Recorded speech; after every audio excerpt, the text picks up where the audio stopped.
سمجھنے کے لیے صاحب وحی کی ضرورت ہے. وحی کو وحی والا تو سمجھا سکتا ہے, وحی کو وہم والا نہیں سمجھ سکتا. قرآن وحی ہے اور نبی صاحب وحی ہے جن پر وحی اتری ہے.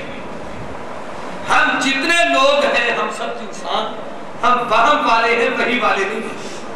وہم سمجھ دو, بولے بھائی کیا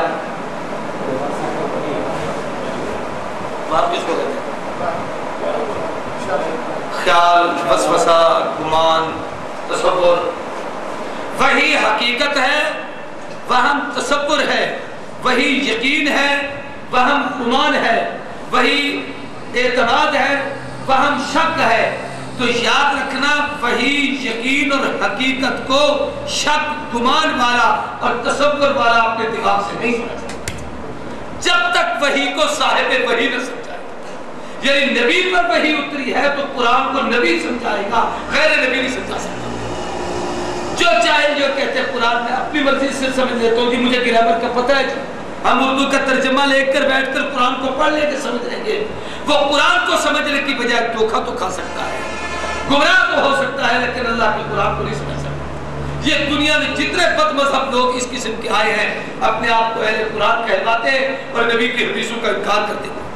تو قرآن کو سمجھنے کے لیے صاحب قرآن سے سمجھنا ضروری ہے, اور صاحب قرآن محمد رسول اللہ سب کو صلی اللہ علیہ وسلم. قرآن جتنا ہے وہ سب حضور نے سمجھایا. سارے کو کس نے سمجھایا؟ اللہ کے محبوب نے سمجھایا ہے.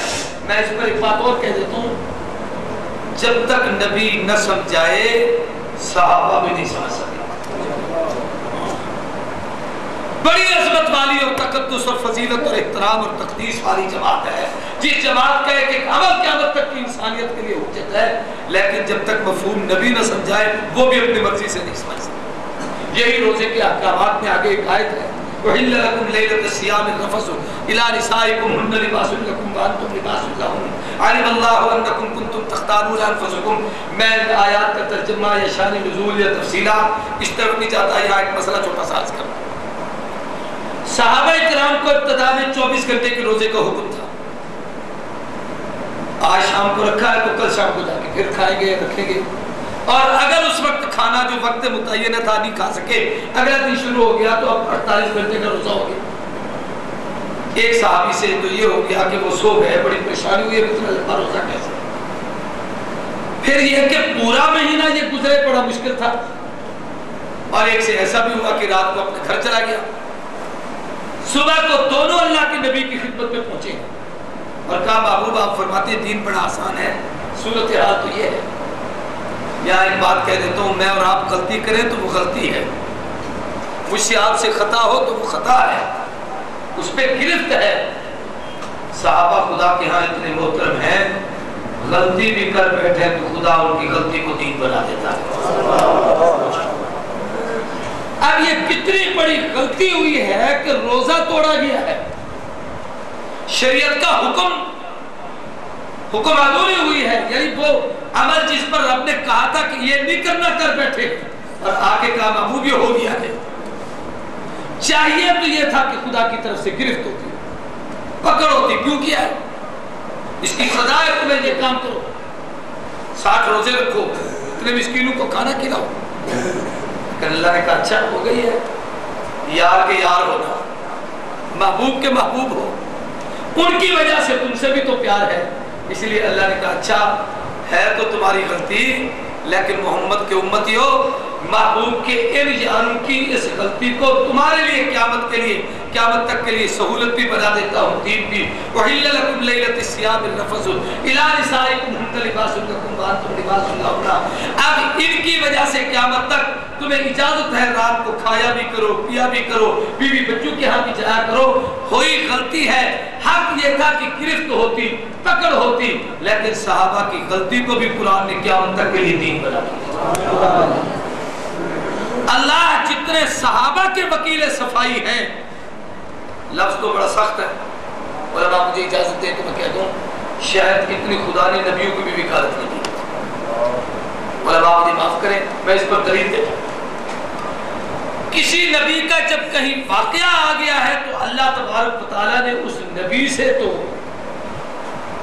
اپنی کبریائی کے انداز میں بات کرتی ہے، لا تسألنی ما لیس لک بہ علم، نوح خبردار جس کا تجھے پتہ نہیں نہ بات کر۔ کبھی اپنی عظمت اور جلالت میں آ کر اس نے یوں کہہ دیا، لئن اشرکت لیحبطن عملک، نبی اگر تجھ سے بھی شرک صادر ہو گیا تیرے عمل پر بات کر۔ رب ہے، قادر ہے، جس سے جیسے چاہے باتیں کرے، اس سے کون پوچھ سکتا ہے؟ اس کو حق ہے، لیکن یاد رکھنا ہم میں سے کسی کو حق نہیں کوئی نبی کے متعلق ایسی بات کرے۔ یہ بھی ایک عنوان ہے مستقل۔ اب میں اس کو چھوڑوں تو باتیں اور لمبی ہو جائیں۔ 4 شخصی ہستی ہیں، ہر اعلیٰ ادنا کا تو پابند ہے، ادنا اعلیٰ کا پابند ہے، ادنا اعلیٰ کا تو پابند ہے، اعلیٰ ادنا کا پابند ہے۔ اللہ ذات اقدس ہے، نبی ذات معصوم ہے، صحابہ ذات مغفور ہیں، اور میں اور آپ ذات عاصی اور خاطر۔ اعلیٰ کو حق ہے ادنا پہ تنقید کر سکتا ہے، رب جو چاہے نبی کو کہہ سکتا ہے، نبی کو حق نہیں خدا سے کوئی بات نہیں، نبی کو حق ہے جو چاہے مغفور صحابہ کو جو چاہے جیسے چاہے کہے، لیکن کسی صحابی کو حق نہیں نبی کی کسی بات پہ تنقید کر سکتا۔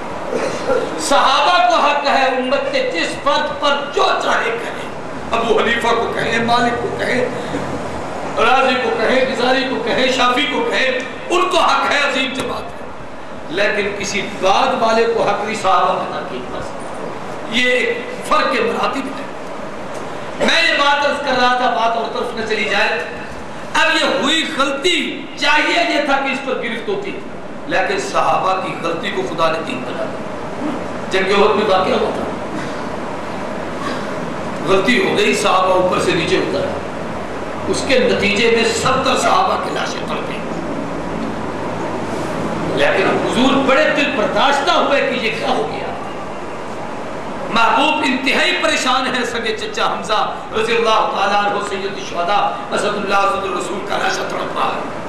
حضور کی اس بے چینی کے باوجود اللہ تبارک و تعالیٰ کا انداز بڑا عجیب تھا، محبوب یاد تیرے ہیں، چنے میں نے ہیں، انسان ہے نا، ہو گئی ہے کمزوری، غلطی ہو گئی ہے، اوپر سے نیچے اتر آئے، ان کے حصے میں نے شہادت لکھنی تھی، ان کو ذریعہ بنا دیا ہے، اس لیے آپ ان سے ناراض نہ ہو۔ فاعف عنہم واستغفر لہم وشاورہم فی الامر، عجیب عجیب جملے ہیں اللہ پیارے۔ فاعف عنہم، میں رب تجھے سفارش کرتا ہوں، تیرے یار میں نے چنے ہیں، ان پہ ناراض نہ ہو، تو ان کو معاف کر دے۔ فاعف، اس سے اگلی بات اور عجیب ہے، واستغفر لہم، تو ان کو معاف کر، میں کہتا ہوں۔ اب اگلی بات اور عجیب ہے، اب تو مجھے کہہ واستغفر لہم، اے اللہ تو ان کو بخش دے، میں تجھے ان کی سفارش کرتا ہوں تو مجھے ان کی سفارش کرتا۔ آخر میں اتنی عظیم لوگ تو ہیں، خدا کا بھی انتخاب ہے، نبی کا بھی انتخاب ہے۔ فرمایا ان اللہ تعالیٰ اختارنی واختار علی اصحابی، اللہ نے پوری کائنات میں سے مجھے چنا، میرے لیے میرے یاروں کو چنا۔ اب یہ ہوئی غلطی ہے اور خدا نبی کو کہتا ہے تو معافی مانگ، عجیب بات نہیں، غلطی ان سے ہوئی ہے، معافی تو مانگ، غلطی ان سے ہوئی ہے، تو مجھے سفارشیں کر کے ان کو معاف کر دے۔ تو میں عرض کر رہا تھا کہ صحابہ کی غلطیاں نہیں، اس لیے کسی کو اس غلطی کو غلطی کہنے کا حق نہیں، وہ اتنی ہونے لازم سے بات ہے۔ تو بات وہاں سے چلی تھی کہ قرآن کیا ہے؟ وحی، سارے کو کیا ہے؟ وحی کو سمجھنے کے لیے وہم والے کی ضرورت نہیں، وحی کو وحی والا سمجھائے گا۔ وہم اور وحی کا فرق سمجھیے، یہ کون ہے سامنے؟ ادھر دیکھیے، آپ ادھر دیکھنا شروع ہو گئے، سب کو وہم لگ گیا کہ ایک سیکنڈ اسلوی مسئلہ سمجھو۔ میں عرض کر رہا ہوں کہ اتنی سی بات دیکھیں، وہی حقیقت ہے، وہم تصور ہے۔ کل ہم آ رہے تھے بٹوٹے پہ، دھوپ تھی تو سڑک پر وہ دھوپ پڑ رہی تھی، ہمارے ڈرائیور کو شدید بخار تھا، بیمار تھا، طبیعت اس کی ٹھیک نہیں تھی، گاڑی چلاتے چلاتے نہ اس نے گاڑی روکنا شروع کر دیا۔ میں نے کہا کیا ہے؟ کہتے جی سامنے پانی کھڑا ہوا سڑک پر، حالانکہ وہ پانی نہیں تھا، دھوپ جو پڑ رہی تھی نا تو سراب اس کو کہتے ہیں، وہ ایسے لگتا تھا جیسے پانی ہو۔ یہ کیا تھا؟ سارے کہو، اونچے مینارے پر یا ٹاور پر یا کسی اونچے درخت پہ آدمی چڑھ جائے نا ایسے لگتا ہے جیسے ابھی گرا، نہیں لگتا ہے یہ کہیں یہ مینارہ گر نہ جائے، یہ درخت گر نہ جائے، حالانکہ اس نے گرنا خود ہوتا ہے، اس نے نہیں گرنا ہوتا. تو یہ کیا ہے اس کو یہ وہم کا پاگل وحی الہی کو اپنے دماغ سے کیسے سمجھ سکتا؟